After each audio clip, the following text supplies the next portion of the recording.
आलसी चिड़िया। पालमपुर नाम के जंगल में बहुत सारे पशु पक्षी रहा करते थे। उसी जंगल में मिन्नी नाम की एक चिड़िया रहती थी। मिन्नी चिड़िया बड़ी ही आलसी थी। वो कोई भी काम समय पर नहीं किया करती थी।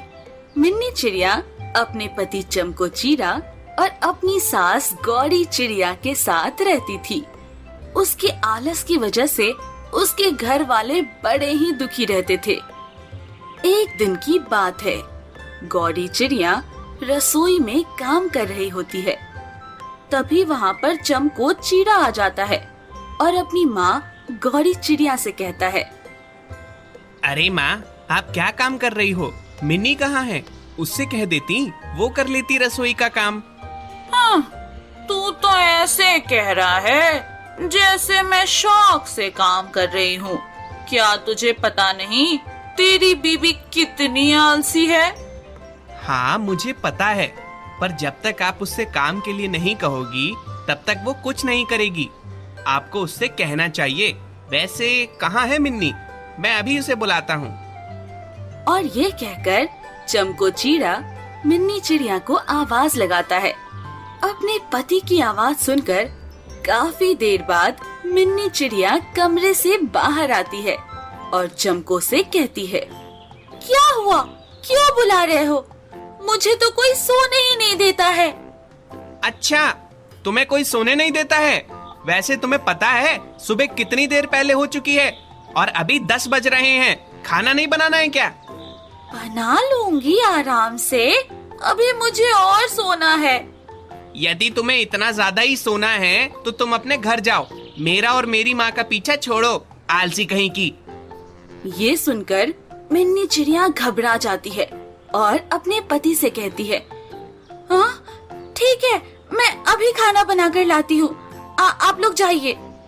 इसके बाद चमको चीरा और गौरी चिड़िया रसोई से चले आते हैं और वो लोग आकर टीवी देखने लगते हैं।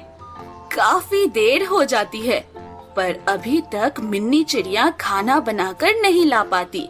इस पर गौरी चिड़िया अपने बेटे चमको चीरा से कहती है, लो, अब तो काफी देर हो गई है पर अभी तक मिन्नी चिड़िया खाना बनाकर नहीं ला पाई। मुझे तो पता है वो एक नंबर की आलसी है। वो जो भी काम करती है उसमें 10 घंटे लगाती है। मैं खुद ही जाकर देख कर आती हूँ कि वो खाना बना पाई या नहीं। इसके बाद गौरी चिड़िया रसोई में जाकर देखती है तो मिन्नी चिड़िया वहाँ पर आराम से सो रही होती है। ये देखकर गौरी चिड़िया मिन्नी चिड़िया पर चिल्लाने लगती है, तुम यहाँ पर खाना बना रही हो या फिर सो रही हो? तुमसे कितनी बार कहा है कि अपना आलस कम करो, पर तुम मानती ही नहीं हो। और ये कहकर गौरी चिड़िया वहाँ से चली आती है।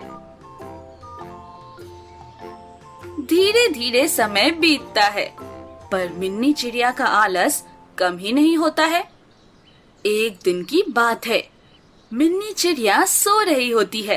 तभी उसके घर पर आग लग जाती है। आग को देखकर चमको चीरा और गौरी चिड़िया बहुत घबरा जाते हैं। अरे, मिन्नी चिड़िया कहाँ है? पूरे घर में आग लगी है। कहीं ऐसा तो नहीं वो आलसी सो रही हो? मुझे नहीं पता, मैं अभी देख कर आता हूँ। और ये कहकर जब चमको चीरा मिन्नी चिड़िया के कमरे में जाता है तो देखता है मिन्नी चिड़िया बेखबर सो रही होती है। वो मिन्नी को जगाता है पर मिन्नी चिड़िया उठती ही नहीं। अरे मिन्नी, उठो उठो, घर में आग लग गई है।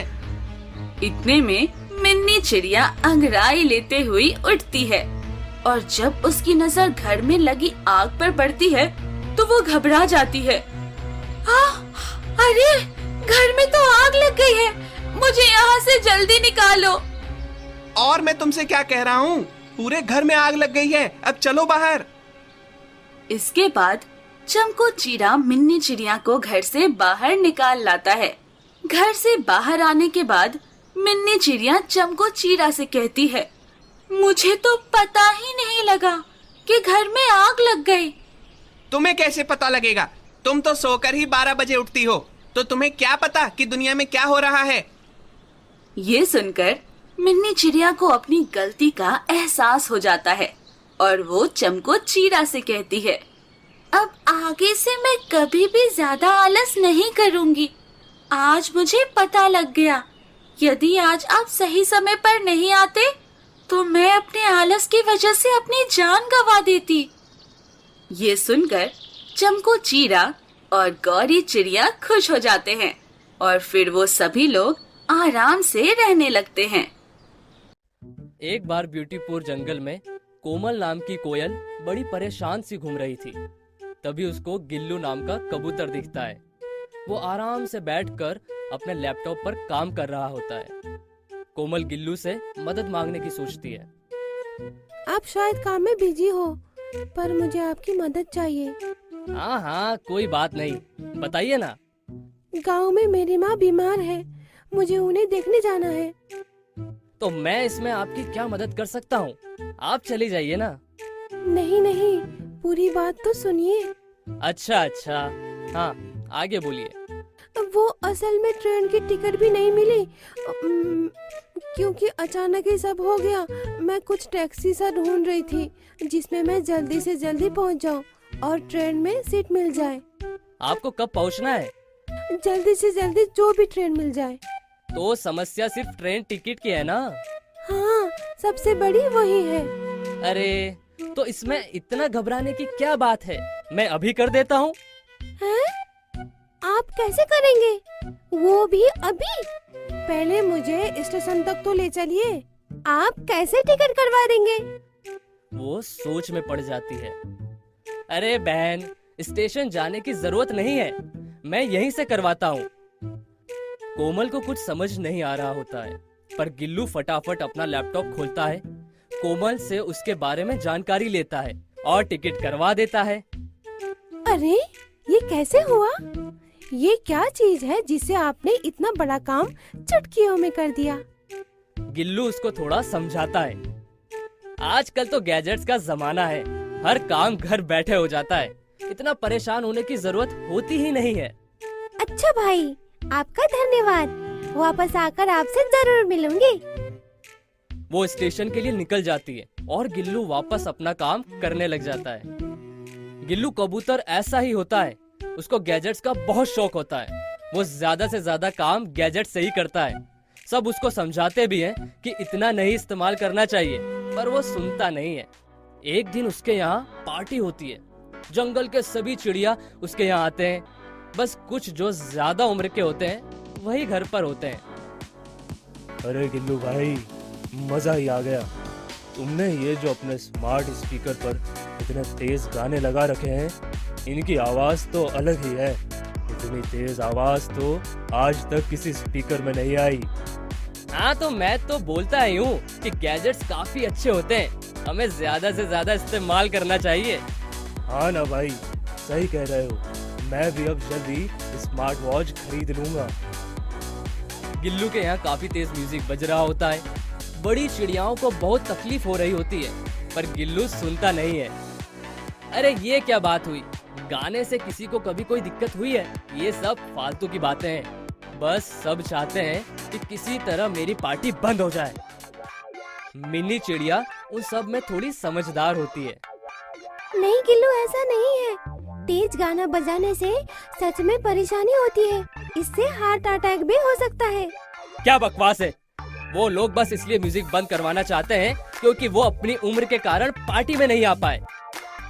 गिल्लू को कुछ चिड़िया समझाती भी है, पर वो बिल्कुल नहीं सुनता। उसकी पार्टी रात तक चलती है। सुबह वो देखता है एक घर के आगे बहुत भीड़ लगी होती है।